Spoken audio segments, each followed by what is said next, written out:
Hi guys, it's Antonia. Please hit that like, subscribe, and notification bell.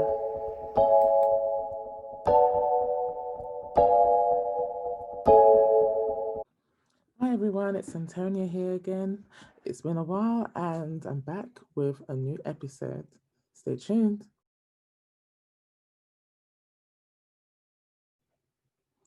For today's episode, I'm going to be discussing about my experience very recently. In fact, it was yesterday of doing a presentation on master's level, and I have to say it was quite something. Not like any presentation that I've done during my BA degree, and I just have this top tips that I've picked up yesterday and what I viewed yesterday from others that I would like to share with you. And hopefully, when it's time for you to do your presentation in your BA or even in your master's level, then hopefully it will help you to get through the challenges that possibly faced by others and not you because you'll follow my tips. So, the first tip I have is literally to start off with is when you have your notes in your presentation, print them off. Don't just rely on having it on the computer. Being said, because if you're live streaming, which most likely you are in 2021, because obviously for the big C, it's obviously going to make us have online learning, online exams, and online presentations. So this is why it's important for me to say when you're doing your presentation, your computer or your laptop, whatever, is going to be strained because you're obviously live streaming. Your CPU, the memory is going out of whack sometimes, as depending on how strong your laptop is. And how much memory it can take. And having sometimes like Google Meets or Microsoft Teams, it can stagger. Like for example, it just go out of your fan will start going really loud, or even it's just sometimes on Mac as well. It goes really loud, or even Windows, because the memory, the fan is going is working too hard.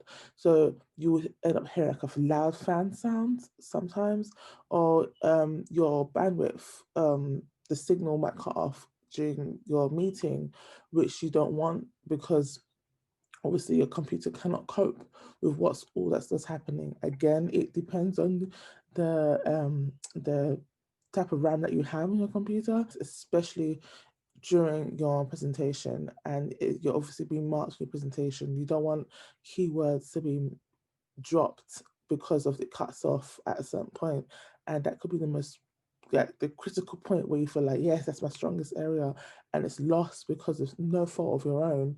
um the computer decides to just literally just go, well, okay, not now. So yeah, that's my top tip for, or one of my top tips is to literally just print off your notes. Don't rely too much on having PowerPoint notes up, and just have it on paper next to you, read through it. And it's easier to do as opposed to then having it on the computer. I say this because when you have questions like I had yesterday, at certain points, at the top of each notes heading, you can put slide one, slide two, slide three, and put just generally at the top what this notes, that section of notes is about. So you have it to hand. You don't have to 1 second look through your slides on the computer. You don't this it's just flick it through, it's there. You got some notes at hand, you could just feed off that and just deliver your answers fluidly. So the next point is literally to pace yourself when you're talking. Yesterday, I only had 15 minutes.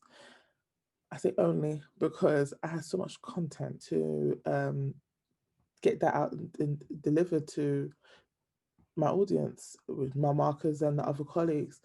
But that being said, it's like um, you have to really just choose the type of content that you want.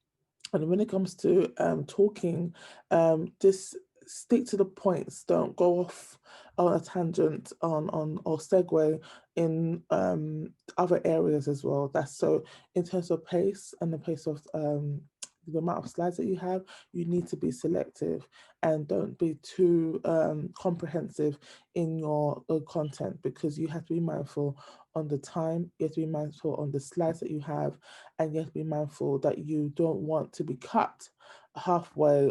If it is turned out to be halfway and you're not at the point where you should be, that's a problem. So just be mindful of all these key factors and you should be okay.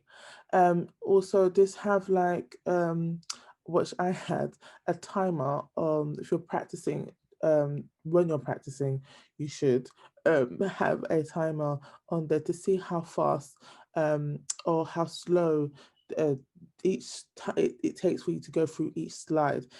That being said, don't rush. You want your participants to understand what you're talking about. And if you start talking, then obviously you're left for your participants to read what's on the slide.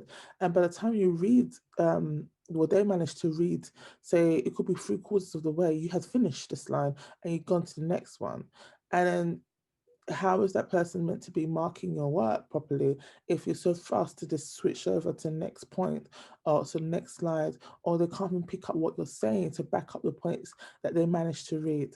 So to slow it down and just enjoy the moment. Yes, be mindful of the time that you're given, but just enjoy reading. Enjoy reading to your participants, and they'll in turn enjoy listening to it.